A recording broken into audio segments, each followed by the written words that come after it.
Sehingga kini kita ada 137 desa lestari di seluruh negara lah. Ini adalah satu projek yang dia community based.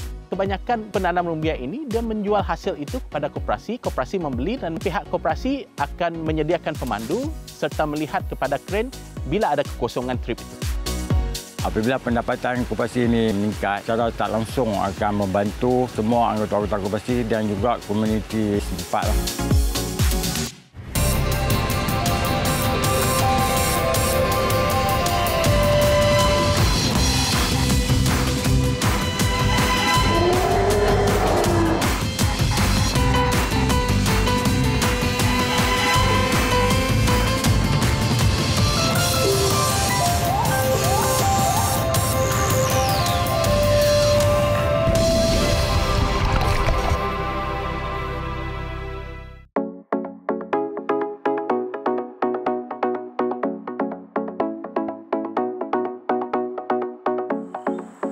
Luar Bandar Sejahtera menjadi pemangkin transformasi masyarakat desa melalui program Desa Lestari, memberi manfaat ekonomi kepada masyarakat kampung agar lebih ke hadapan. Koperasi, sebuah institusi peringkat desa, menjadi platform memperkasa aktiviti ekonomi dan keusahawanan. Sektor penternakan, peruncitan, pertanian, pelancongan, perkhidmatan dan pembuatan membuka pelbagai peluang pekerjaan, jaringan kerjasama, inovasi serta penggunaan sumber tempatan yang menyokong kejayaan program Desa Lestari. Sehingga 2020, sejumlah RM157 juta dana dibelanjakan oleh Kementerian Pembangunan Luar Bandar bagi memastikan hasrat penduduk desa membangunkan kampung mereka tercapai. Sehingga kini kita ada 137 desa lestari di seluruh negara lah. Boleh dikatakan di semua tempat negeri-negeri di Semenanjung dan juga di Sabah dan Sarawak ada desa lestari ini. 105 masih lagi kekal menjalankan operasi-operasi mereka dan kemudian kalau kita lihat 54 koperasi itu telah berjaya menjana pendapatan 5% tinggi daripada sebelum ini.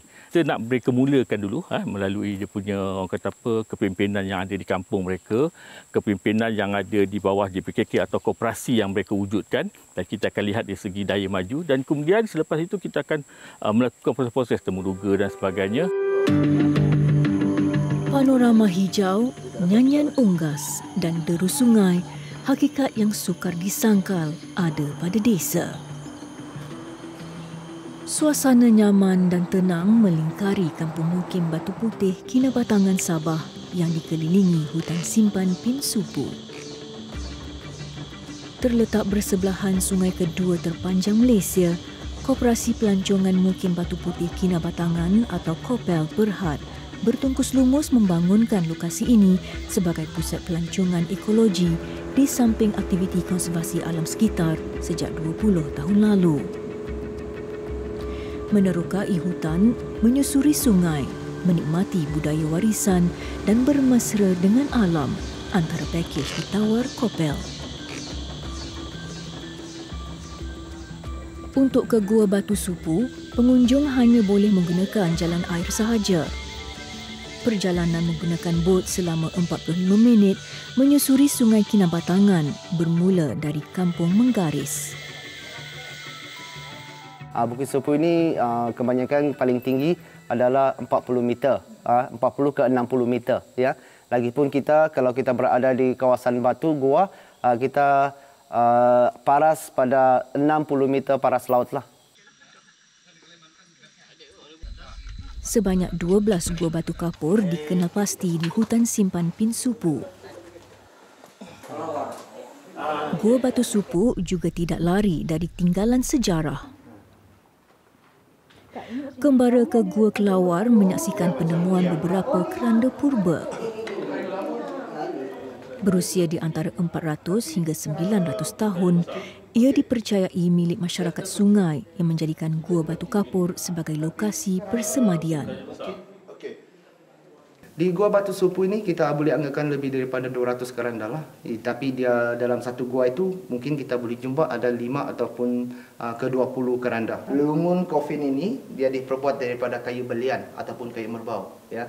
Kenapa dia guna kayu belian ataupun iron wood? Sebab kayu ini boleh tahan lama, ya, sampai beratus-ratus tahun. Tinggalan keranda dijaga rapi pihak Kopel.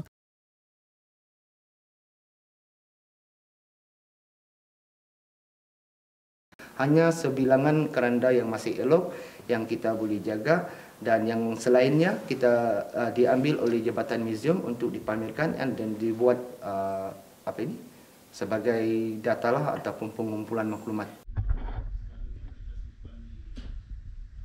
Okey, selain daripada itu, keistimewaan di dalam Gua Batu Kelawar ini, kita ada di dalam center dia tu, dia ada cahaya tau. Ya, dari atas dia ada lubang yang mana sinaran matahari akan tembus, ya, ke dalam gua. Dan kadang-kadang sebelah pagi kalau cuaca bagus dalam jam 10, ya, jam 10 hingga jam 11, cuaca yang timing yang sangat sesuai, kita boleh nampak Blu-ray, ya. Itu yang sangat-sangat jarang kita boleh jumpa, ya. Itulah Blu-ray kita boleh nampak, kita ambil gambar, dia sesuatu keistimewaan di dalam gua itu. Selepas masa itu, dia tidak dapat sudah nampak, hanya cahaya terang saja tapi tiada Blu-ray.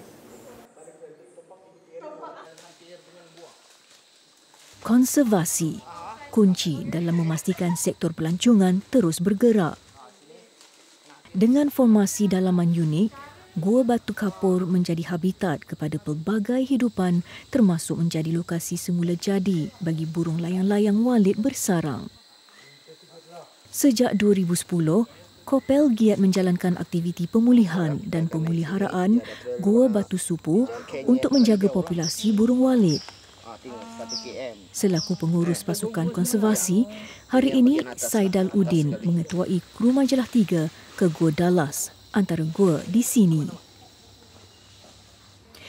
Di dalam bahasa sungai, gua disebut agop, manakala sarang burung dipanggil bibil. Dengan laluan berbukit dan berbatu, perjalanan sejauh 1 kilometer mengambil masa kira-kira setengah jam.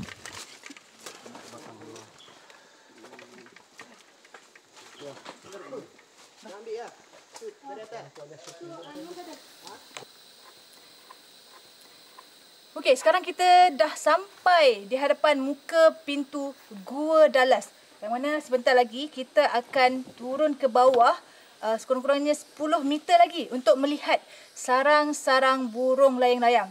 Yang mana sebentar lagi Jai akan mengambil rekod untuk data bagi populasi sarang burung layang-layang berada di dalam Gua Dallas ini. Kesusahan ke Dallas ini, jalan ke Dallas ini label dia 7 ke 10 lah, ya. 10 itu susah lah, 7 itu kira medium lah. Jalan yang berliku-liku dan juga lereng-lereng, dan di dalam pun ketika berada di dalam kita kena memanjat turun dan juga naik ke gua, bilik-bilik gua lah. Semakin jauh ke dalam gua, laluan menjadi semakin gelap, sempit dan sukar. Namun, persekitaran seperti ini menjadi pilihan burung walit untuk membuat sarang. Sama seperti kelawar, burung walit menggunakan kaedah ekolokasi, iaitu menggunakan kesan gema, panduan navigasi di kawasan gua yang gelap. Antara aktiviti konservasi yang saya uruskan ada beberapa yang pentinglah, terutamanya pemulihan hutan, iaitu dari segi penanaman pokok, pemulihan tasik, pemantauan hidupan liar, dan juga pemulihan gua seperti yang kita berada sekarang lah. Konsep sebagai konservasi gua ini adalah kita buat kajian ataupun buat pemulihan, ya, pemulihan dari segi habitat kepada burung layang-layang walit lah, ya, yang di mana kita akan memantau dan juga menjaga dari segi habitat dia dan juga proses penuaian dia supaya kita menjaga populasi, supaya populasi burung sarang burung ini akan meningkat dari tahun ke tahun lah. Dalam gua ini kita ada beberapa jenis burung lah yang membuat sarang. Satunya adalah sarang burung walit yang berwarna putih lah, yang di mana dia kualiti dan nilai yang ada pada sarang itu. Dan satu lagi adalah jenis sama juga tapi beza dia dari segi sarang tu. Dia dipanggil sarang lumut lah yang tidak mempunyai nilai. Dua-dua guna lebar, tapi ini dia mostly guna bahan-bahan dari luar. Yang ini dia memang guna dia punya lebar semua. Oh. Mesra dipanggil Jai. Saidal melakukan tugas konservasi dengan dibantu pasukan ranger hutan. Kebanyakan sarang dibina di bahagian lelangit gua. Ini berkemungkinan mengelak telur dan anak-anaknya diganggu pemangsa. Nilai komersial mencecah ribuan ringgit pada sarangnya mengakibatkan spesies burung daripada keluarga layang-layang Apodidae menjadi buruan sehingga mengancam populasi. Dalam aktiviti konservasi gua ini kita ada 6 ranger lah yang buat di mana 2 ranger dia akan jaga setiap malam ataupun setiap hari lah di sini dan kita pakai shift lah. 2 ranger ini kita bagi shift setiap 15 hari untuk menjaga keluar masuk orang di kawasan ini. Selain daripada itu, penambahan ranger kita akan buat ketika kita buat cave assessment ataupun buat kajian. Setiap tahun kita akan buat dalam 3 kali setahun, ya, mengikut kitaran hidup sarang lah ataupun burung walit. Jadi bulan Februari, April dan juga Ogos, ya, itu masa kita akan buat kajian. Dia memerlukan skill pemanjatan yang teliti dan juga mengikuti keselamatan lah, yang amat penting. Sebab kebanyakannya sarang yang ada berada di atas siling gua, ya, yang paling tinggi adalah dalam 12 meter. Jadi kita kena guna tangga dan juga tali untuk memanjat, untuk mengambil dan mengira sarang burung. Dalam tempoh kurang 2 jam, sebanyak 33 sarang burung walit berjaya diperoleh. Setiap sarang mempunyai berat antara 10 hingga 15 gram, manakala purata saiz 7 cm panjang dan 4 cm lebar. Sejak usaha konservasi dijalankan, Kopel merekodkan populasi burung walit di sini semakin berkembang, mencecah lebih 100%.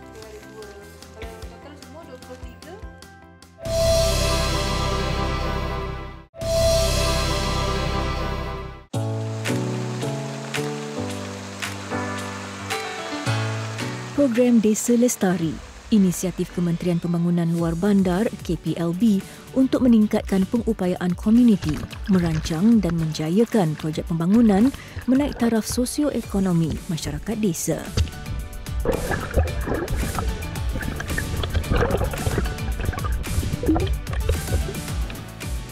Koperasi komuniti di Kampung Terbabit menjadi nadi penggerak dalam merealisasikan objektif perlaksanaannya. Sejak 3 tahun lalu, Koperasi Nelayan Darat Mukim Sidam Kanan Berhad, NELDA, dipertanggungjawab memimpin projek penternakan ikan sangkar di Kampung Guar Lobak, Kulim, Kedah. Ternakan dijalankan di sebuah bekas lombong pasir berhampiran kawasan kampung.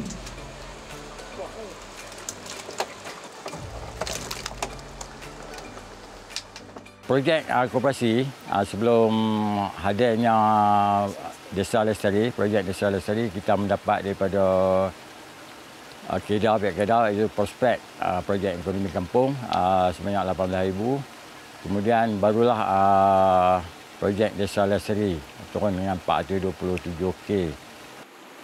Bantuan diterima merangkumi 45 tong PVC, benih dan makanan ikan serta stor penyimpanan barang. Mahayuddin Ahmad dilantik sebagai penjaga kolam sejak projek ini ditubuhkan.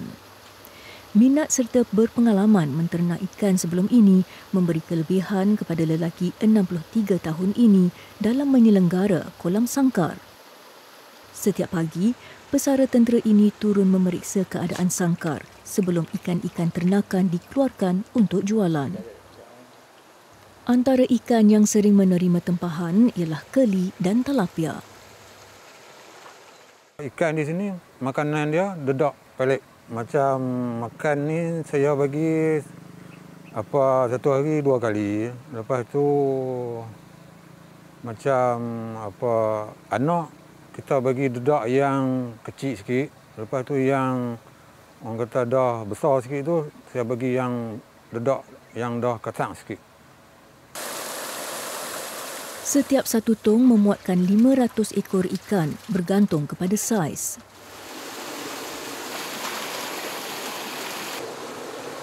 Tilapia mengambil masa sehingga setengah tahun sebelum mencapai saiz sesuai untuk jualan. Berbeza dengan keli yang mempunyai kitaran lebih cepat, iaitu 3 bulan sebelum boleh dituai.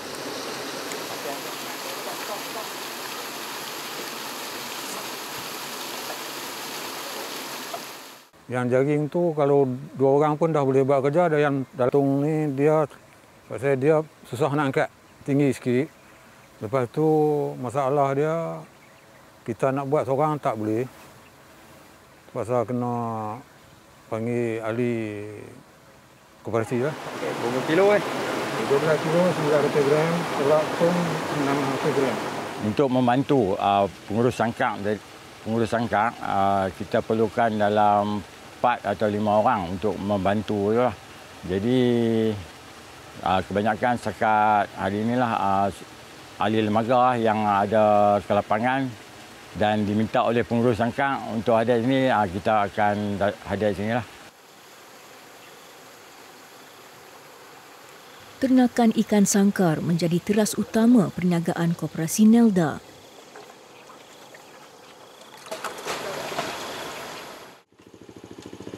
Meski masih baharu di dalam bidang ini, usaha koperasi membuahkan hasil apabila berjaya memberi pulangan pada tahun pertama operasi. Setiap bulan, purata keuntungan yang diperoleh mencecah sehingga RM20,000. Kita pasarkan ikan yang pertama kita hantar ke pasar pagi. Lepas tu yang kedua daripada customer yang datang daripada luar. Dan yang ketiga ada daripada orang kampung untuk datang membeli. Harga kalau yang ni kita RM7 ikan keli. Tilapia RM14 1 kilo.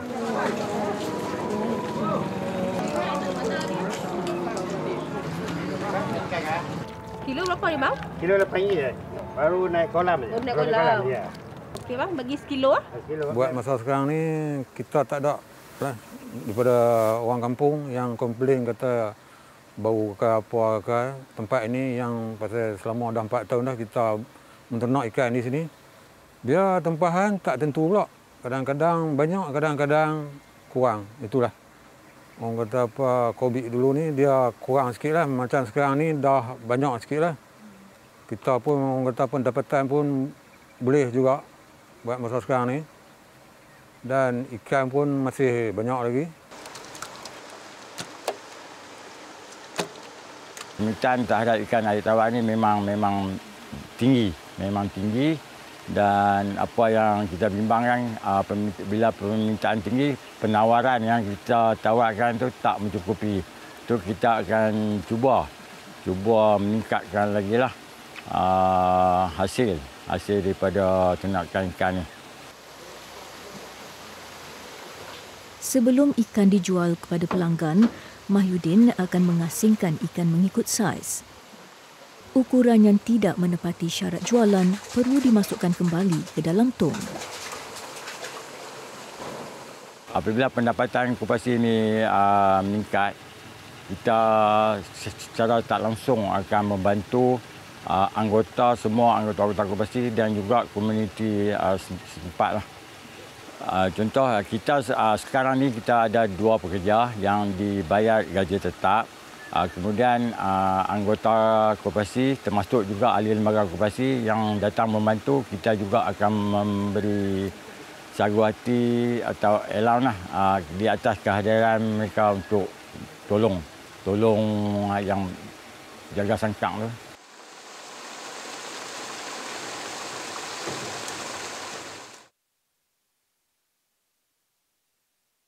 Menerusi Desa Lestari, penglibatan penduduk selaku penyumbang ekonomi mampu mewujudkan masyarakat desa berpendapatan tinggi. Selain ikan sangkar segar, Koperasi Nelda turut mengetengahkan produk ikan pekasam. Projek pekasam ni mulanya diasaskan oleh koperasi lah. Koperasi, kemudian koperasi tak mampu untuk menguruskan lagi. Jadi kita serah kepada anggota koperasi yang menguruskan produk pekasam tu. Produk pekasam tu diambil daripada sangkak ikan, koperasi nelayan darat, dan juga bekalan daripada nelayan darat sungai.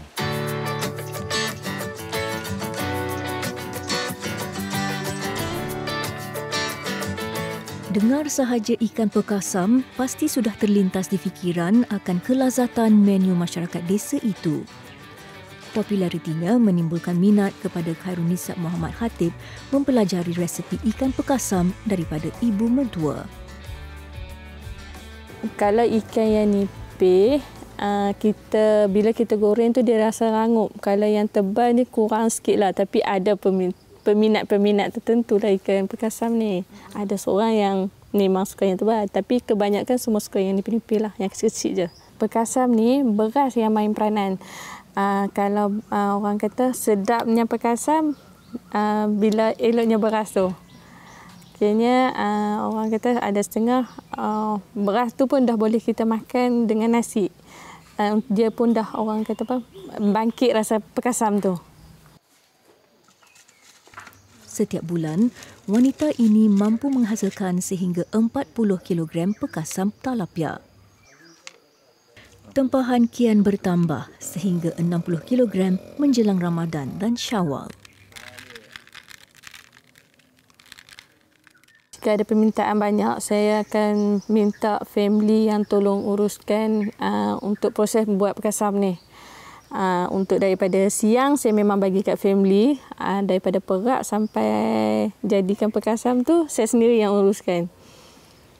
Penyediaan pekasam memerlukan 3 minggu sebelum sedia untuk dijadikan hidangan.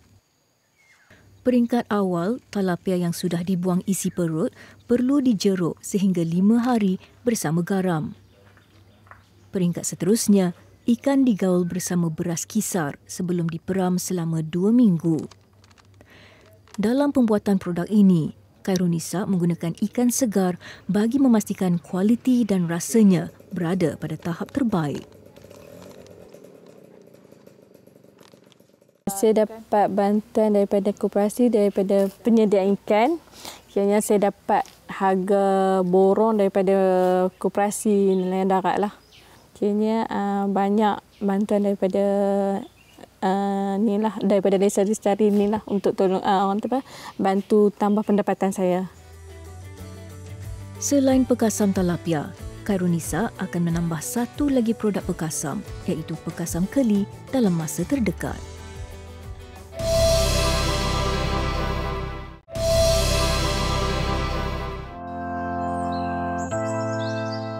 Mukah, penyumbang terbesar dalam industri sagu di Sarawak. Lebih 45,000 hektar keluasan Mukah dipenuhi tanaman rumbia, sekaligus menjadikan Sarawak antara pengeksport sagu utama dunia. 90% penyumbang terdiri daripada pekebun kecil rumbia. Rata-rata dari kaum Melanau yang menjadikan industri sagu sebagai sumber ekonomi keluarga. Pokok rumbia tumbuh subur di tanah paya gambut.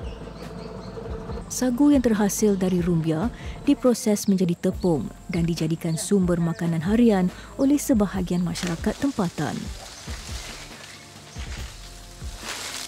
Jailah jana antara pekebun kecil rumbia sejak 5 abad lalu. Kehidupan keluarganya yang sedikit sukar pada ketika itu mendorong Jailah menghabiskan waktu remaja membantu ayahnya menebang rumbia. Kini pada usia 65 tahun, Jailah masih lagi gagah melakukan tugas-tugas menebang pokok rumbia meski tidak aktif seperti dulu. Cabaran memang banyak, lebih lagi macam saya perempuan, orang laki-laki lain cara dia kerja, perempuan lain cara kerja.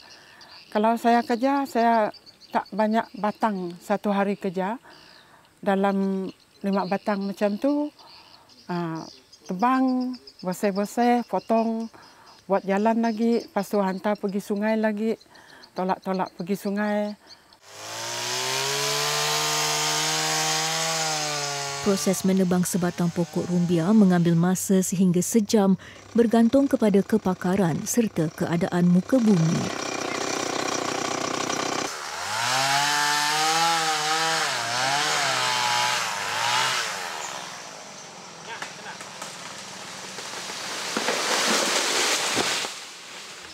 Kalau mulung yang jauh lagi dalam, jauh lagi kita buat jalan tu. Kalau satu hari itu mungkin 1 batang saja dapat sampai sampai habis kerja. Kalau yang dekat tu okeylah. Kalau yang jauh tu memakan masa 2-3 hari. Pokok yang ditebang kemudian dikerat kepada beberapa bahagian dengan panjang anggaran 4 hasta dewasa. Setiap satu kerat mencecah berat hampir 50 kg dan dijual pada harga tinggi. Namun tidak semua keratan rumbia boleh dijual kepada kilang. Batang yang pecah atau rosak diasingkan untuk kegunaan sendiri. Dulu harga mulung tu satu kerat macam tu tadi kan, RM1.20 saja waktu dulu. Sekarang sampai RM8 ke RM9. Kalau 100 tu, kalau yang harga 9 tu 900 kan kalau 100. Sebab kami tebang sampai ke 500 kerat. Sampai ke 700 kerat macam tu.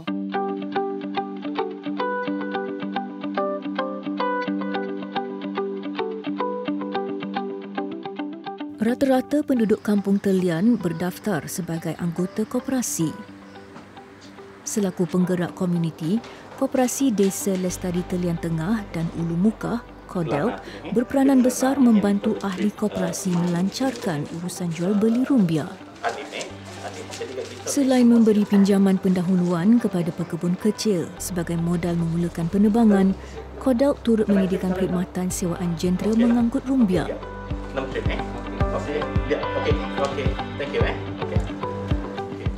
Pada 2014, KODELT menerima sebanyak 10 buah lori 20 tan dan sebuah lori berkren daripada Kementerian Pembangunan Luar Bandar KPLB menerusi projek Desa Lestari.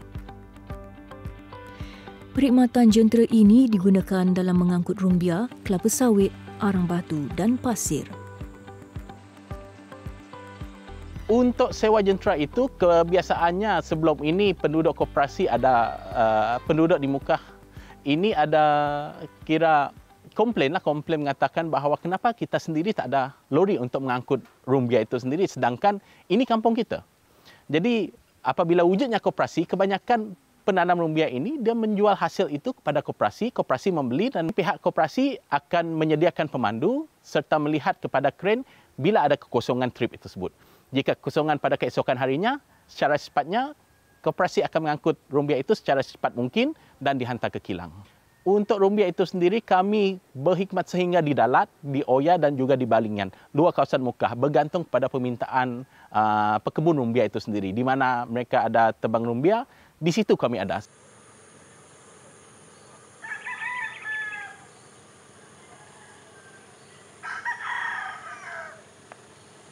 Jam 7 pagi, Menggeli Tagi sudah bersedia untuk menjalankan tugasnya sebagai pemandu jentera 20 tan.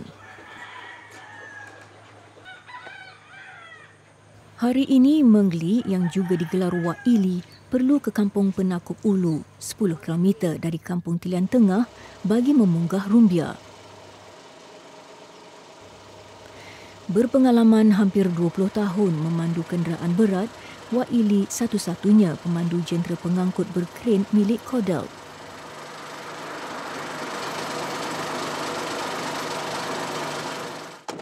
Pada awal penglibatan bersama KODELT, warga emas 70 tahun ini bertanggungjawab mengendali lori membawa arang batu dan pasir. Setiap kali ke lokasi mengangkat rumbia, Wak Ili dibantu seorang kelindan, Renelli Rasuni, yang juga pemandu pelapis jentera berkren.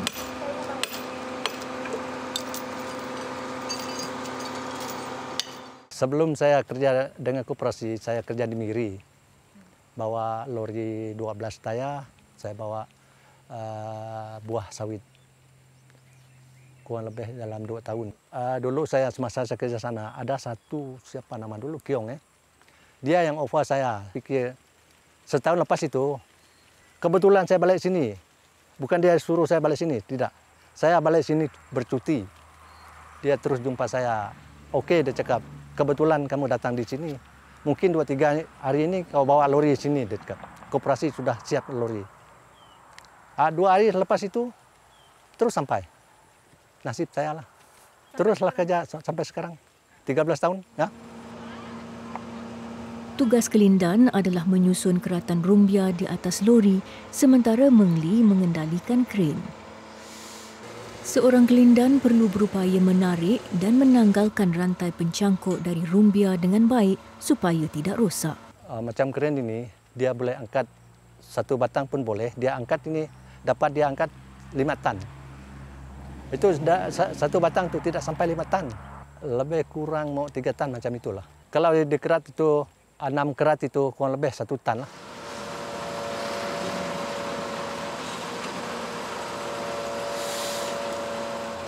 Kalau memenuhkan lori itu, kurang lebih mau 1,5 jam ataupun 2 jam.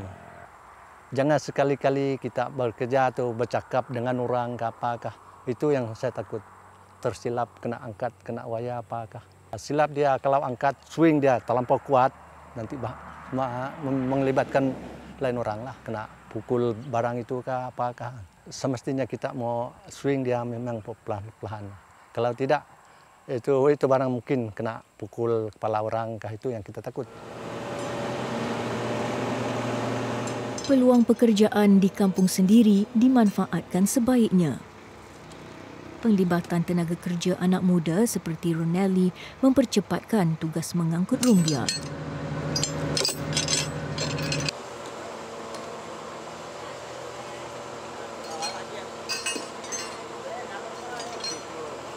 Kalau saya kerja di Miri, pendapatan saya bulanan kemungkinan ada 3.000, 3.500 macam itu. Kalau di sini tidak juga sebanyak itulah, tapi saya rasa oke sini daripada kerja di Miri.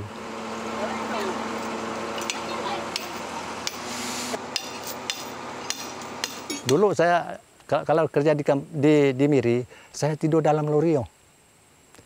Setahun 6 bulan saya tidur dalam lori, makan dalam lori, semua dalam lori, bukan dalam rumah.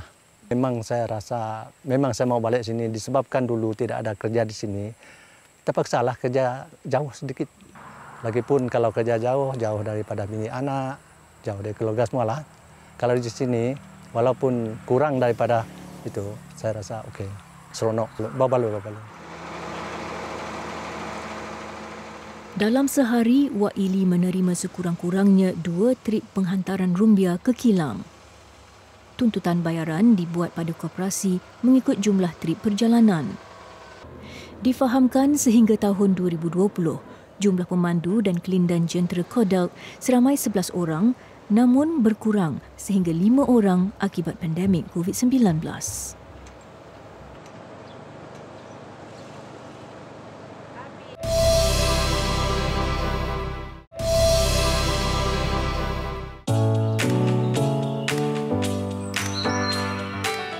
From Malaysia, we have with us the Minister of Tourism, Arts and Culture, who will receive the recognition on behalf of Batu Puteh, and also the chairman of Batu Puteh Community Ecotourism Cooperative. Disember 2021, Mukim Batu Puteh Kinabatangan Sabah melakar sejarah negara apabila dinobat sebagai perkampungan pelancongan terbaik dunia di Madrid, Spanyol.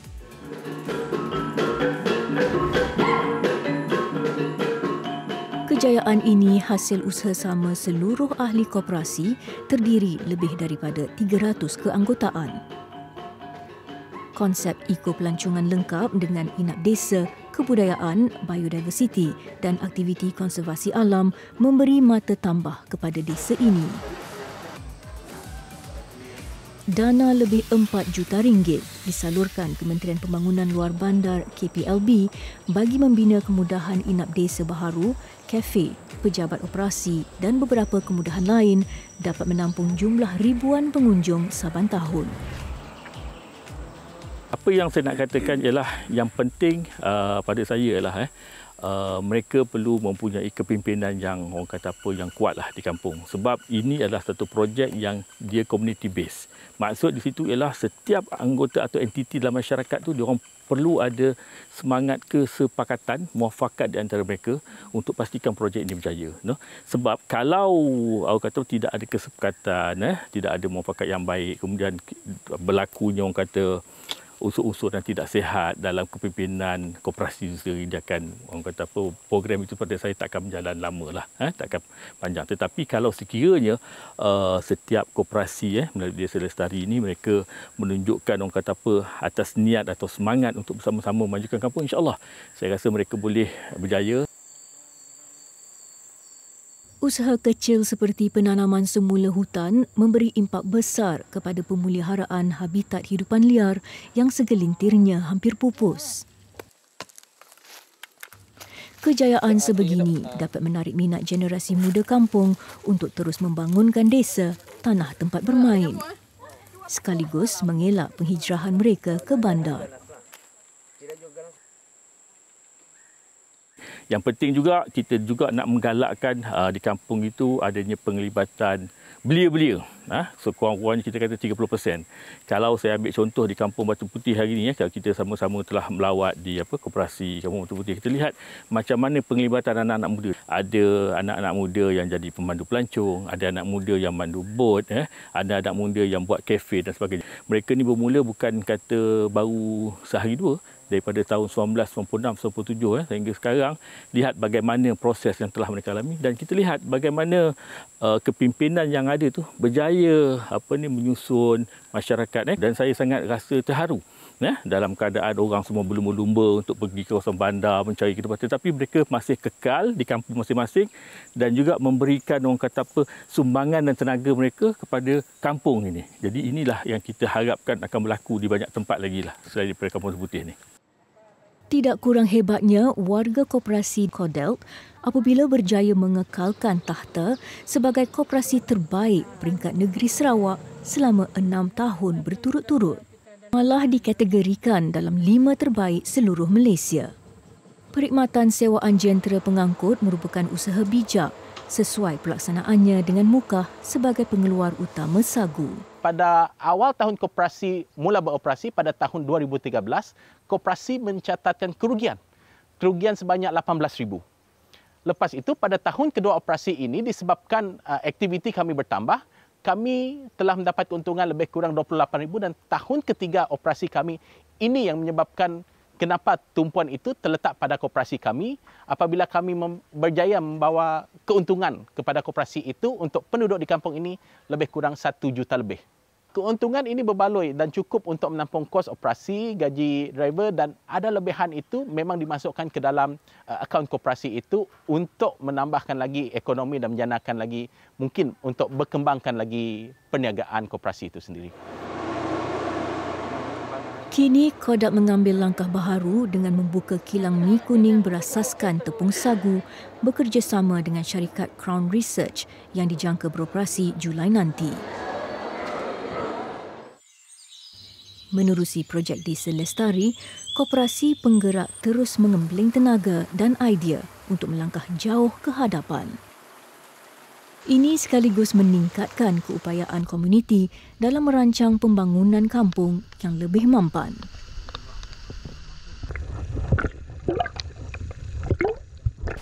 Koperasi ini dah ditubuhkan pada 7 bulan 7 2017 dan kini dah 5 tahun. Maksud dia koperasi ini masih baru dan baru nak meningkat. Dan kita akan cuba meningkatkan pendapatan koperasi dengan satu lagi produk itu pelancongan. Dan tempat ni lah kita akan buat produk pelancongan dan kita dapat peruntukan daripada Suruhanjaya Koperasi Malaysia sebanyak 60K dan kita akan buat pembelian 2 biji bot Plan akan datang, kita cuba kalau boleh kita nak sehingga tahun 2025, kita nak mencapai 200 desa lestari. InsyaAllah dalam tempoh itu kita akan cuba orang kata apa, buat penambah perbaikan kepada apa yang telah kita lakukan sebelum ini.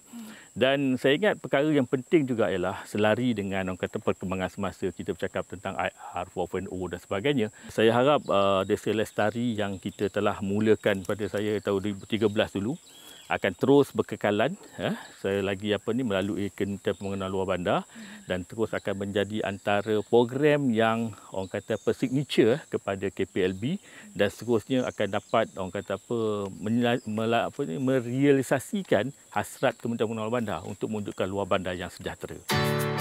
8 tahun pelaksanaan program Desa Lestari nyata memberi manfaat besar sebagai penggerak pembangunan ekonomi desa. Peranan koperasi kampung dalam menyokong pembangunan luar bandar juga semakin berubah seiring era modernisasi dan teknologi. Namun dengan tinggalan sejarah, warisan dan seni budaya setempat yang terus dipelihara, kelestarian desa tidak diabaikan demi luar bandar sejahtera.